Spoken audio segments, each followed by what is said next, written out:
Welcome back to another episode of Josh being disappointed with Nintendo for 5 minutes. Boop doop doop. When the Nintendo Direct came out yesterday, I was pretty excited for a number of different reasons. One, we haven't had a main Nintendo Direct in almost over a year now. Two, the same date the Nintendo Direct was on, somebody leaked the exact date, along with 35th Mario Anniversary and a new F-Zero game. And it was just kind of like proving that, hey, these leaks could be real, we might actually get a new F-Zero game. But then when I found out that it was a partner showcase and it was only 10 minutes, I got less hyped. But honestly, it was just okay. It's kind of one of them Nintendo Directs where I wasn't too excited, but I can imagine lots of different people being excited about everything in the game, apart from the wrestling. But today I wanted to talk about the Nintendo Direct, and if this seems a little bit weird, then I have literally just yesterday wrote the script for it. I'm literally reading it right now. So without further ado, let's get started with DLC for Cadence of Hyrule. So I personally never enjoyed Cadence of Hyrule, because it just kind of wasn't what I enjoyed as a game. But one thing I did enjoy is the music, and obviously because it's a rhythm game. And one of the composers for the music, called Family Jewels, actually has a YouTube channel where they make covers of video game music, and they post videos every Tuesday, and that was how I kind of discovered their channel, because I was like, wow, this music's so good, let me check out the channel. But honestly, I feel like people will be most excited for this out of everything in the Nintendo Direct, besides maybe Shin Megami Tensei 5. This is mainly because I know Cadence of Hyrule was quite popular, and I feel like DLC will really make the game more popular again, and maybe even make people want a sequel. And I honestly feel like it also proves that Nintendo are willing to give their IPs to a third-party developer, and we might see more games maybe an Earthbound game made by Square Enix, the makers of Super Mario RPG. That would be absolutely incredible. So I feel like this was quite a hype announcement. Nothing that I was expecting, but it was still pretty exciting, and I can see why people would be hyped about this. Next up is a game that I thought was called Glitch, but it's actually called Rogue Agent. Or Academy. What's it called? I think it's Rogue Agent. I'm very uncomfortable right now. Hello. So this game looks to be a third-person shooter, kind of like Call of Duty and kind of like Apex Legends mixed in. It's made by Hyperez, which they made Paladins and Realm Royale, which are two very good games. And I'm actually kind of hyped for this game because it just looks like a fun game to just play.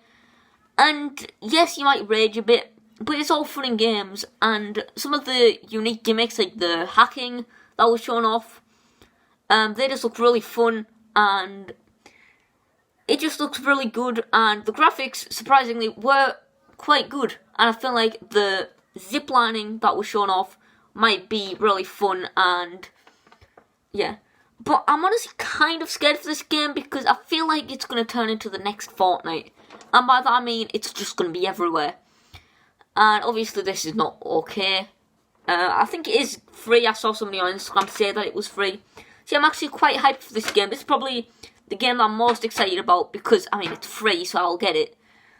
And, yeah. Alright, next up is, I can't remember the name of this game, WWE Wrestling 2K Battlegrounds Soup. I'm just going to call it Bad Wrestling.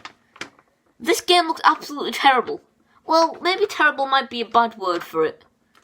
I'm just going to say, really weird. The characters look like bobbleheads, which, yes, I understand that might be a selling point to some people. But it just looks so why? Why put this in a Nintendo Direct? And it was just why?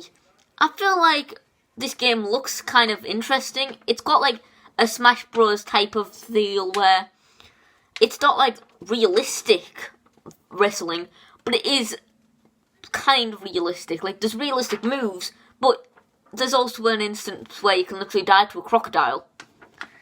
So honestly, I'm okay with this game. I probably won't buy it because, I mean, it just looks like a wrestling game. And the controls don't really seem very good. Also, I have to admit, in Rogue Academy, the FPS shooter game, the frames look absolutely awful. So I hope they fix that before the release. Alright, so the final game announced, which there was only 5 games, which I was kind of disappointed about, but I can understand why they did this. Next up is Shin Megami Tensei 3 HD and Shin Megami Tensei 5. I honestly think that this was kind of disappointing because it's not like the game doesn't look good. The game looks quite good, and I feel like most people will be happy if they like the Shin Megami Tensei series. But it's just, you see Atlus, you automatically think, for me, like who plays Smash Bros, you automatically think Persona. A Persona game's coming to the Switch. And I understand that Shin Megami Tensei inspired Persona, but it was just kind of like, it was disappointing thinking what the Direct could have been. I mean, what the game could have been. I think that I was disappointed because it was the last announcement. Nintendo said that it was the last announcement. And obviously we were expecting a little bit more, but overall this Nintendo Direct was okay. It wasn't incredible, but I can see why people would be excited about every game that was featured. So I hope you guys enjoyed this little episode of Josh being disappointed with Nintendo. Is this going to become a series? Hopefully not. Hopefully Nintendo actually, puts games out. That would be nice. And I also understand that it's a bit hard for them to get games out because of the current situation of the world. And I understand that it'll be a little bit hard to get developers together and make new games. And I also find that the presentation partners showcase, this is going to be like every couple of months. And it's kind of weird because it's not an indie direct, but it's not a Nintendo Direct. So it's kind of like, why did they make this new thing for a partner show for just 5 games that are all indie titles? Well, most. And if you guys enjoyed this video, make sure you subscribe because I'll really appreciate it. We're so close to 100. And yeah, subscribe. If you enjoyed this video, make sure you like the video because it shows me that you like the video. Go and follow me on Instagram at PixelPowerGaming. I'm going to be filming Smash Bros montages soon. And also, if anybody finds any images off Google or something that look like the images from my thumbnails, from the montage thumbnails I'll post on my Instagram, please DM me at PixelPowerGaming just so I can get them, and then I'll shout you out, and I'll obviously shout out the artist if I can find them. So yeah, peace out, and make sure you keep on. Overall opinions. Soup. What's the biggest soup I've ever done?